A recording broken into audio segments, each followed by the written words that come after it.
Assalamualaikum warahmatullahi wabarakatuh. Om Swastiastu, Namo Buddhaya. Salam kebajikan dan salam sejahtera untuk kita semua. Tekstur halus, tekstur kasar. Tekstur kasar tidak rata. Halo para pendengar, hari ini ganteng cantik semua.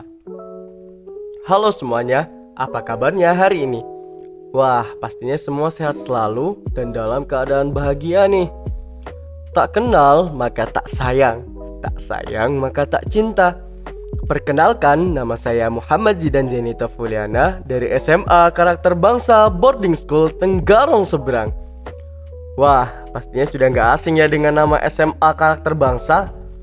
Nah, jadi SMA Karakter Bangsa adalah sekolah yang mewah dari Tenggarong Seberang. Kalian tahu nggak maksudnya mewah di sini apa? Ya, benar, mepet sawah. Nah, pada kesempatan kali ini saya akan membawakan podcast yang berjudul Sampah Plastik sebagai Sumber Energi di Era Society 5.0. Nah, pastinya kalian asing banget ya denger.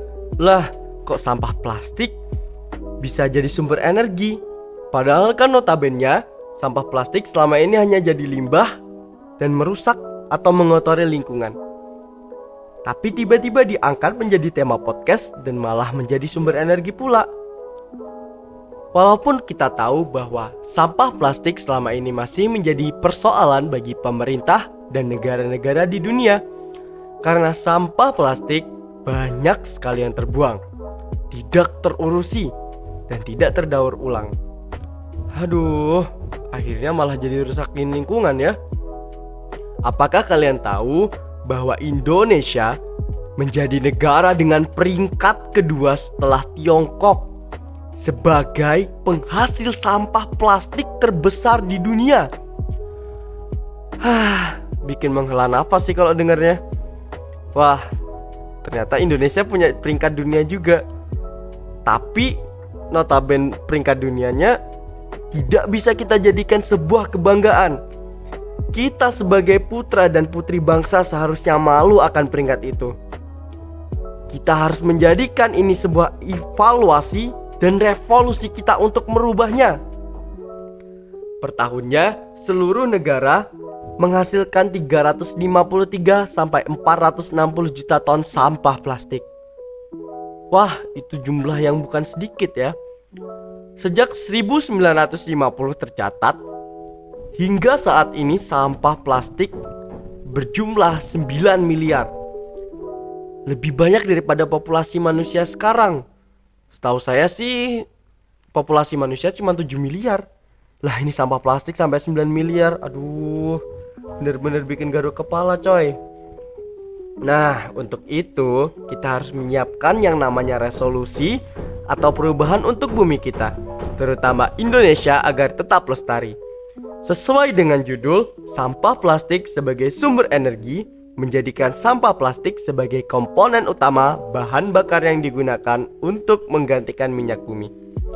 Karena mengingat cadangan minyak bumi kita kian tahun makin menipis. Nah, di antara manfaat yang lain, lingkungan kita kembali lestari dengan berkurangnya pencemaran sampah plastik. Kita mendapatkan bahan bakar alternatif. Padahal jika kita lihat dengan mata kepala sendiri, minyak bumi sama plastik itu kan beda. Nah, terus apa yang sama dari mereka? Yang sama adalah rantai karbon. Namun, rantai karbon milik plastik lebih panjang daripada minyak bumi. Nah, untuk itu, cara kita mengkonversi plastik kepada minyak bumi adalah dengan cara pirolisis atau thermocracking. Nah, jadi apa itu thermocracking atau pirolisis tadi? Nah, jadi rantai karbon akan dipendekkan menjadi sama dengan bahan bakar minyak. Nah, untuk produksi sendiri, 10 kg sampah plastik dapat diubah menjadi 0,8 sampai 1 liter bahan bakar minyak. Lah, ini pasti bingung kan? Lah, ya nanti kalau bisa jadi premium, jadi pertalite, jadi pertamax, ataupun jadi solar, gimana caranya? Nah, ada yang namanya RON atau Research Octane Number. Jadi semakin tinggi RON, semakin berkualitas bahan bakar tersebut. Nah, nantinya akan ditambahkan katalis sebagai penstabil atau penambah oktan sesuai dengan oktan yang dibutuhkan. Nantinya, ini akan menjadi teknologi yang affordable dan clean energy yang dapat dinikmati dan dimanfaatkan oleh semua orang. Wah, jika kita bayangkan ya, 9 miliar tadi udah berhasil dikonversi jadi bahan bakar minyak. Wah, itu banyak banget ya. Selain bumi kita terbebas dari yang namanya polusi, entah itu polusi tanah, polusi udara, dan yang lainnya, bumi kita juga terbebas dari yang namanya kerusakan alam oleh plastik. Coba sekarang kita lihat, biota laut dan darat, karena sampah plastik, mereka tersiksa, kehilangan habitat mereka. Bahkan tak jarang dari biota tersebut mengira sampah plastik adalah makanan mereka. Miris banget ya, kasihan loh mereka itu. Karena sampah plastik yang kita buat, akhirnya mereka yang kena dampak. Jadi sebagai kaula muda yang inovatif dan kreatif, kita memang harus memanfaatkan benar-benar yang namanya kekurangan itu untuk menjadikannya sebagai kelebihan. Kita harus peduli terhadap lingkungan agar bumi kita tetap lestari. Untuk mendapatkan tujuan kita bersama, yaitu bumi yang bebas daripada sampah plastik. Ayo, kita bersama-sama menjaga bumi kita agar tidak rusak dan tercemar oleh sampah plastik. Kita sama-sama persiapkan bumi yang sehat untuk generasi di bawah kita. Burung camar, burung cendrawasih, cari dulu di Papua. Cukup sekian, terima kasih. Dan semoga bermanfaat untuk kita semua.